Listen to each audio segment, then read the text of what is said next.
When exile is voluntary, true punishment becomes redemption. The angels scorch the earth in search of their fallen kin, and offer to make her pure again. The violence of their peace and justice form a utopian harmony.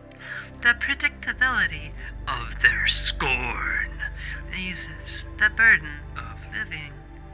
The woman looks upon their form, ebbing and flowing with order, and prays their salvation is swift.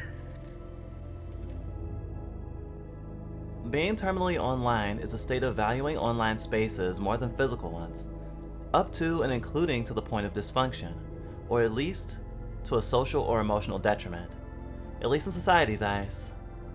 I say this without looking up a definition because I don't really need to look up a thing I know I am. In fact, most of my friends and partners are also terminally online. Hell, I'd imagine a good chunk of folks watching this video are as well. If you're not, or you are but you hate yourself for it, I implore you to keep watching. The Machine Offers Mercy is an art piece I stumbled upon in the vortex of attention and willpower known as Twitter, and I felt oddly drawn to it, not only because of its poeticism, or the horridorable sensibilities of it, but also because it hit me profoundly. And it wouldn't have without both the image and the text. It didn't help that the girl looked surprisingly striking to the girl on the cover of Heaven Will Be Mine, one of my favorite sci-fi games. So there was no way I wasn't going to eyeballs emoji this piece. The art itself is intense. A girl in her bra and panties cowering, presumably in her room, in the presence of the titular machine. The machine is mecha gore, and crosses a vestige of technology with a vestige of angels. In flesh. Angels seem to offer a space among them, visualized by the halo they push towards the girl.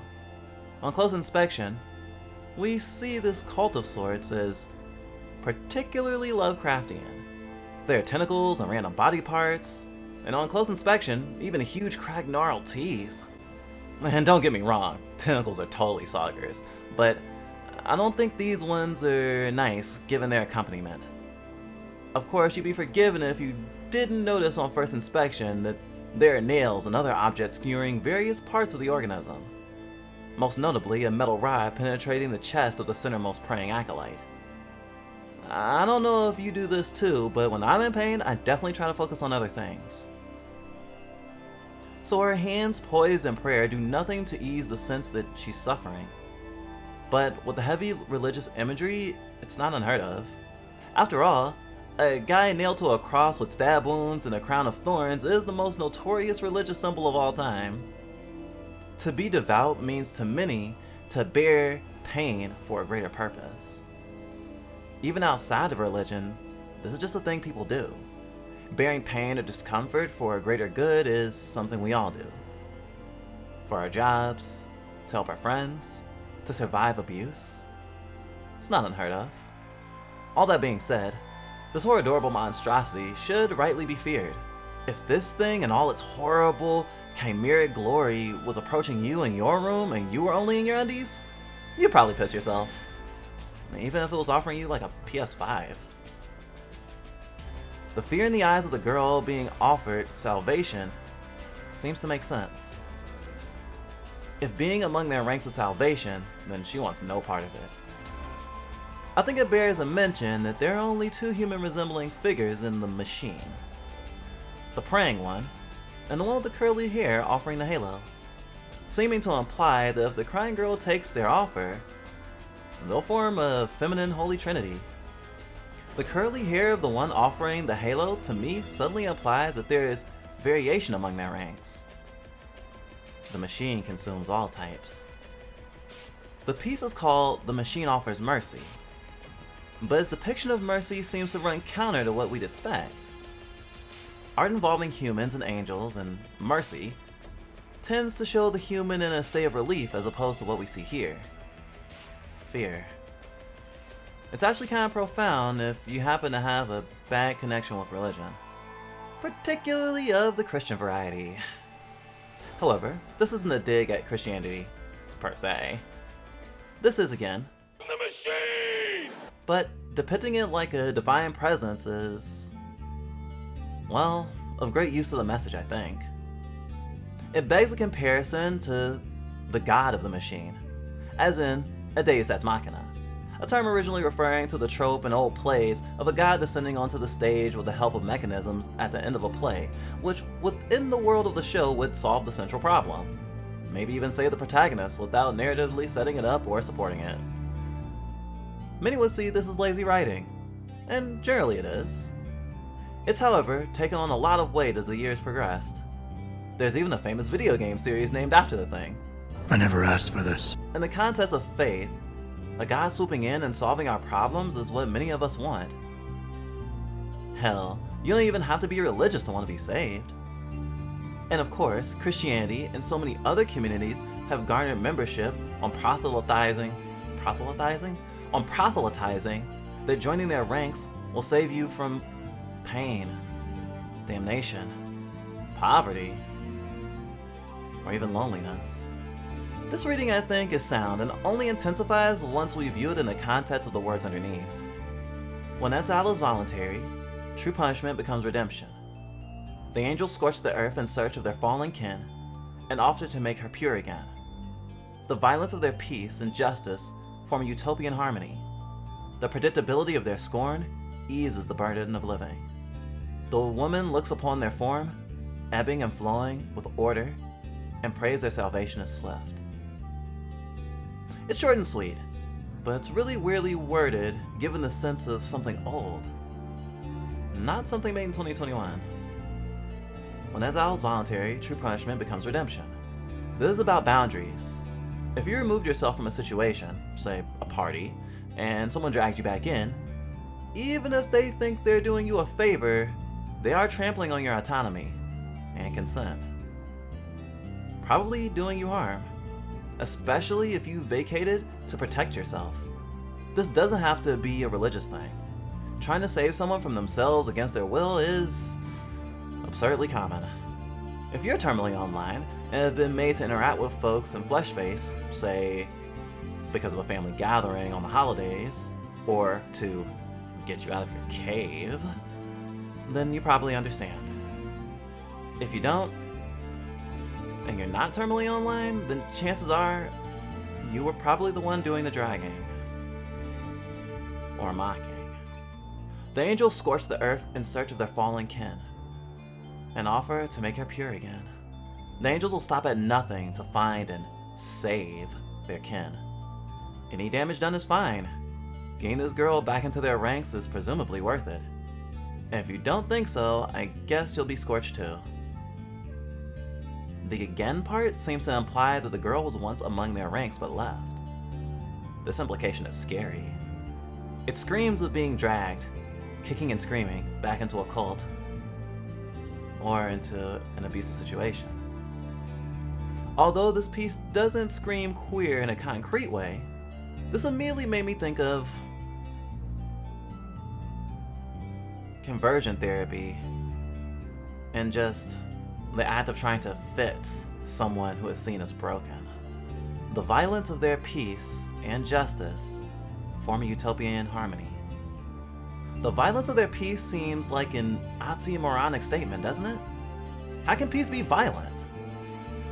However, in life, this happens all the time. In a way, standing by while someone is being hurt can be violence. The quote, "The highest places in hell are reserved for those who, in a period of moral crisis, maintain their neutrality," comes to mind. However, this excerpt from Abigail Thornsley's video kinda makes my stomach hurt, and I'm implored to share it as well. Violence or force is the thing that takes away human choice. She wasn't the first person to say this. The 13th century philosopher Thomas Aquinas said that the violent is the opposite of the voluntary. If somebody loses their agency, their autonomy, their ability to affect the world, then violence is the thing that takes that away. To define force, It is that X that turns anybody who is subjected to it into a thing. In its way more extraordinary, the power to make a human being into a thing while he is still alive. He is alive, he has a soul, and yet he is a thing. Strange, a thing with a soul. Strange for the soul! It wasn't made to inhabit a thing. When it is forced to, there is not a single part of it that is not subjected to violence. Vale's definition might prompt some interesting reflections. If she's right, then violence is very common. Raising a child involves denying them choices, so that would be a kind of violence. Compulsory public health measures like mask mandates or vaccine requirements would be kind of violent, as would denying somebody healthcare. The French Revolution, obviously, but also the regime that preceded it. This means that it would be difficult to divide actions into violent and non-violent. There are all types of ways to hurt someone, but removing their choice feels like a right way to define it, doesn't it? And that feeling of truth is what turns my insides. If this is true, then capitalism is of course violence. Eviction is violence. Being put in a situation that if you don't comply, you lose community is violence. Under this framework, the world is filled with so much violence. Though some of it is of course justified. Not letting white supremacists into your community will be violence. Kicking out an abuser from your home? Violence. Breaking up with a cop because they became a cop? Violence. By a wager, we'd probably agree that violence, especially in some of these cases, will be justified. The peace and justice causing utopian harmony is a false peace. It comes at the expense of others. If you develop a city intending to make it free of minorities, for example, it'll only be a utopia to the ones it's for. It's a dystopia to everyone else. Bottom line, these angels don't regret the destruction they cause. In fact, to them, it's not only justified, but idyllic. The predictability of their scorn eases the burden of living. The angels' scorn is predictable, affirming that their violence and their hate is not random. Very consistent, in fact. This screams cult to me, considering the ease provided comes from the predictability of their doctrine. You don't have to be in a cult to value not having to think for yourself. I mean, I love hypnotism, but falling in line with destructive and toxic behavior because it's easier to live is something else entirely than turning your brain off or exchanging power. It's basically excusing others' suffering to make your own life easier. And even for those not in support of said scorn, the predictability becomes normal and eases one into just seeing the peace and justice as unchangeable. Acceptance through futility. The angel's offer can seduce relief from the pain that is living. Do I really have to convince you that living is pain? And finally, the woman looks upon their form, ebbing and flowing, with order, and prays their salvation is swift. The crying girl, who is apparently kin to the angels, is not happy or grateful to see them. The angel's form is of particular interest in this passage. It may just be a descriptor for the sake of driving home the otherworldliness of the angels, but it could also be seen as an indication that the angel's terrifying form is a surprise to the crying girl, which will imply that they were not always this way. Perhaps they weren't kin as angels, but something else. Lifestyle, maybe? Literal sisters? If so, their form would be even more unsettling. Seeing someone familiar twisted into something so alien and toxic would be pain unto itself. And lastly, of course, the crying girl prays that the salvation is to be forced upon her, will happen quickly. Just get it over with, you know? It's obvious she doesn't have a choice. This salvation is violence. And the scope of the loss of identity that the angels are implied to have once you are among their ranks, their salvation might as well be death. Because the crying girl will not be yourself anymore after this. Stripped of your autonomy, what are you but a machine? So it might not be obvious what this has to do with being terminally online. You may have noticed that behind the crying girl is a desktop computer. This, and the first line denoting that the girl voluntarily eds out herself, implies she eds out herself into a digital space. Her being in her undies reinforces this, actually. Part of the nice thing about being in your own space all the time is that you can dress how you want. It's definitely a meme to be in your undies while alone in your room on the computer. In fact, it's the neat and Hikikomori uniform, basically. Terminally online is just another framing for the same behavior. Pretty much. Although they have slightly different connotations. Hikikomori are self-imposed isolationists that generally never leave the house. Typically because of social anxiety, agoraphobia, depression, or not fitting into society. Sometimes all of the above. Hikikomori are not inspirational. It's seen by some as a gruesome fate. If you want to know more about it, I suggest Salary's video about the loneliness epidemic in Japan. I'll give a deeper dive on Hikikomori in our eventual Omori essay, but just know it's a place of pain. Needs are seen by many in nerd communities as at least somewhat aspirational though. It stands for not in education, employment, or training. It's not nearly as negative sounding, right?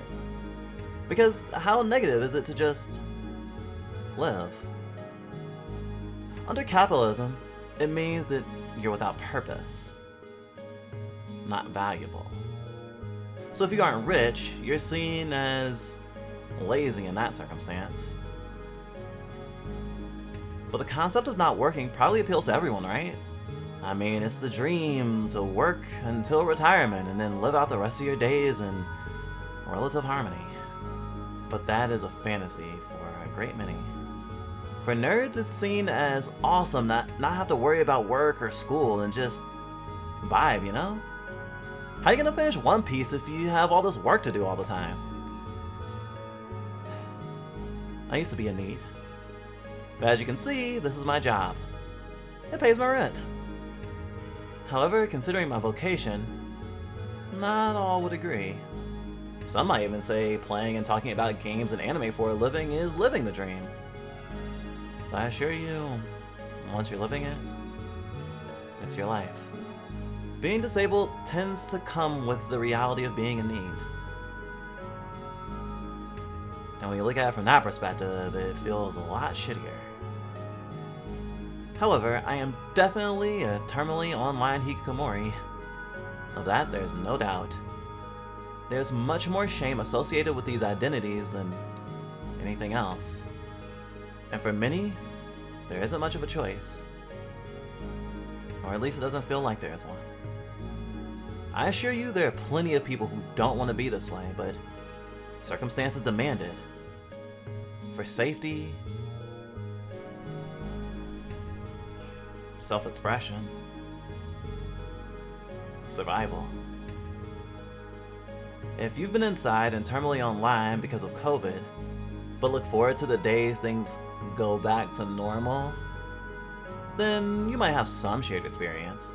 But for some, the isolation will be seemingly without end, as it was long before the pandemic that they removed themselves from society. Seemingly.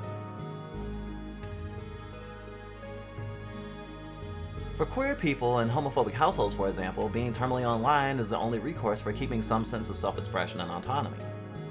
Some of my friends are closeted trans or plural folks, and it sucks that they have to live two lives. One where they get to be themselves, and another where they don't. I'm closeted, but not because I'm trans. I live without folks in flesh-based knowing a lot about me. Or my system. In fact, up until recently, flesh-based was more annoying than anything.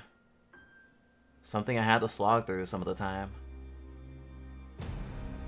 But hanging out with friends online, streaming, YouTube and everything else not only keeps us stable, but has given us a sense of relative safety and fulfillment, even if it hangs by a thread sometimes. Not to mention having so much control over how people see us, how people see me, how I see myself, is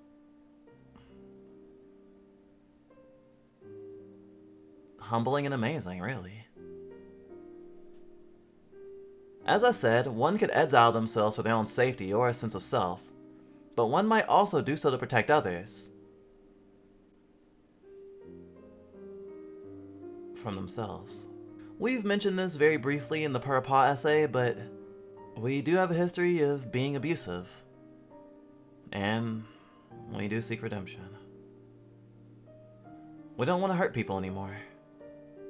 At the time of that video's production, we were convinced that it was better for everyone if we just made content, distanced ourselves emotionally from folks, and made things to help others learn from our mistakes. Trapped in an isolation chamber where nothing ever changes.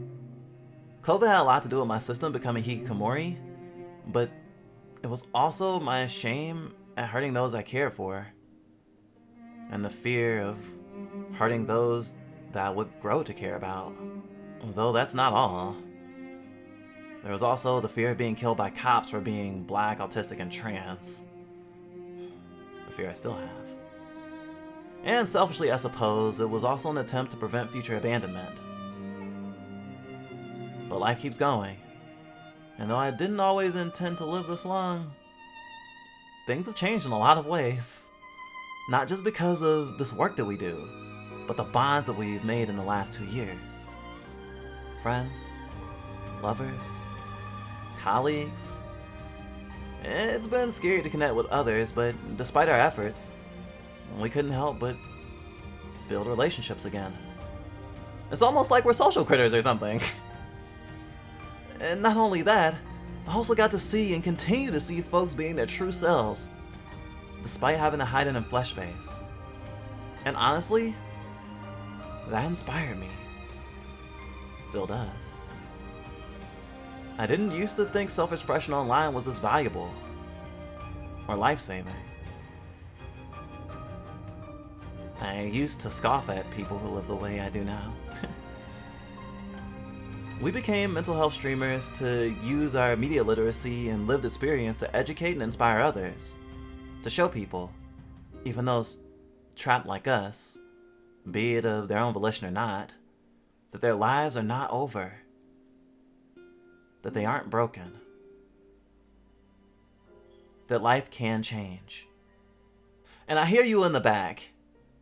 Well, that's all really nice sentiment, Drizzle, but fuck you. I am broken. Life does suck. Things won't get better.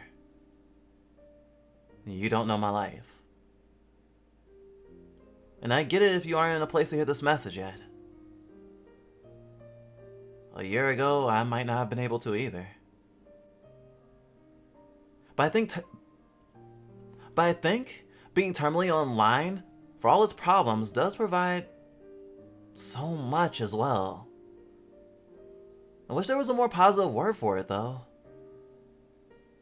I've met all my current partners online. I've found resources for recovery online. I've been comforted by art and memes and music online. Even received tremendous help. Life-saving help.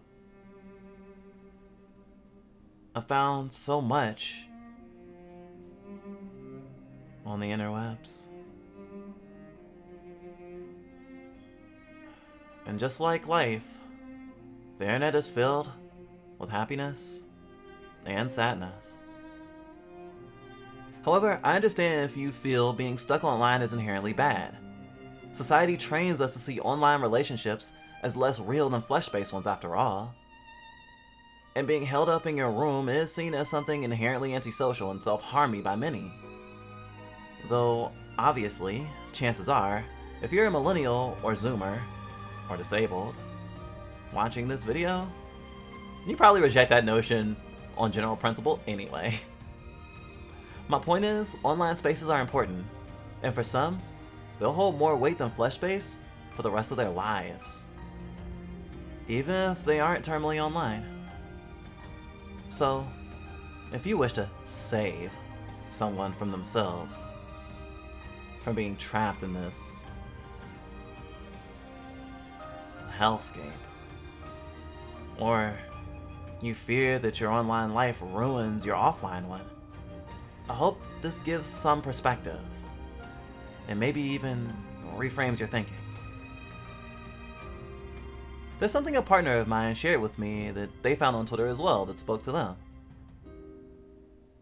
and ended up speaking to me as well. And given all I've said so far, it just feels right to share it here. I'm talking about the impossibility of holding on to the past, of the necessity to redefine oneself as a person both in light of and despite the heightened self-awareness and limitations that come with experience and reflection. The power and paradox of self-narrative, both as a thing that tells us who we are and as a trap that confines us. To keep growing, we must first come to terms with and sacrifice that narrative. Would you believe this is actually a paraphrase quote on the point of the new Matrix film? No spoilers though, I haven't seen it yet. The narratives we tell ourselves, and the ones we've been burdened with, are painful and hard to shake. We think that if we don't define ourselves by our past or our present, we'll lose an integral part of ourselves. Once a loser, always a loser. We mistakenly think that redefining ourselves is a death of identity, but it's not. Just because you've been a certain way or were expected to, or because circumstance demanded it, doesn't mean you have to stay that way. Or that we can't be ourselves unless we see these things as immutable. Be it being unworthy of love and redemption, being cursed to suffer because of the material realities of our lives, or being born a gender that isn't yours. In order for things to change or get better, you have to accept that they can get better. And of course, whether you touch grass or not, you have to fight for that change. I'm sorry, it's gonna be a hard battle. Good night, everybody. Sleep tight. Oh, your 2022 is filled with happiness and sadness. And that you survive that year too.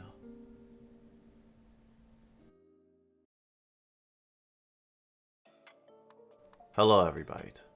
This is Duskbite. And this is the end. Card. Hope you enjoyed the video. It was kind of a doozy, huh? Could you believe Drizzle whipped up in like 36 hours? Mad fae, I tell ya. Anywho, we'd like to thank our wonderful patrons. R2 Walker, Tenlufu, Nova System, and Corn System. We'd also like to give a very special thanks to the additional voices for this video. You know, the ones that read quotes out for us. Which would be Snack Teeth and Rainshine. Really appreciate you, friends. Anyway, if this is your first time seeing us, welcome to our channel. We are a plural system of kink positive, leftist, variety streaming, age playing, furry vagabonds that try our best to survive in this world through the datascape. and maybe marginally in flesh space. We've been sort of on an essay hiatus, but mostly because of mental health stuff and materialist stuff, and well, it's just kind of hard to be a creator sometimes. However, we definitely wanted to start this year off right. Our titular essay series, the Fluff Bite Presents, or Fluff Bite Presents, no duh, because we're all Fluff Bite, should be continuing this month. Finally. We feel so close and yet so far. But that's also why we wanted to get something out, to make sure we hadn't fallen off the horse for good, you know? But we've been consistently streaming as well. Sorry to have left so many of y'all in the dark. We know that there's some folks who just experience us on YouTube, and that's okay. Though, if you do want to check us out on Twitch, we do stream there 3 days a week. Our winter schedule right now is Tuesdays, Wednesdays, and Saturday early mornings. I dare you to comment below and tell us about your experience with isolation, or living online instead of flesh space. The first 3 people to do so will receive a video game key for either Wildfire, Iconfell, or Dodgeball Academia. It's something special we'd like to give as gifts to our community. They've been provided graciously by Daredrop, who we've recently partnered with. Daredrop is, well, a tool for game devs and for content creators like ourselves. It allows you, our viewers, at least on stream, to dare us to do certain things in video games. Think of them as bounties. If we complete these bounties, at least the ones issued by publishers, then we win keys that we can give away to y'all as an extra special prize for being in our community. Or you can dare us yourselves for a little financial support. A little goes a long way. It's a great way to interact with us and have a little fun, as well as support indie developers. Did I mention that Daredrop is very much about indie games? It's a very interesting tool. We reached out to them a couple of weeks ago, and it's going pretty well so far. And pet. Hey, look! Can you pet the dog? I found the dog and I petted it. I'm gonna pet it one more time. Huh. I think that's all my itinerary for the end card.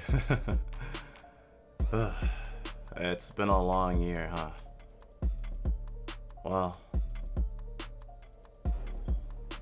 this is the next part. And I hope that your happiness is joyful and your sadness isn't too much to bear. Until next time, everybody, take care of yourself.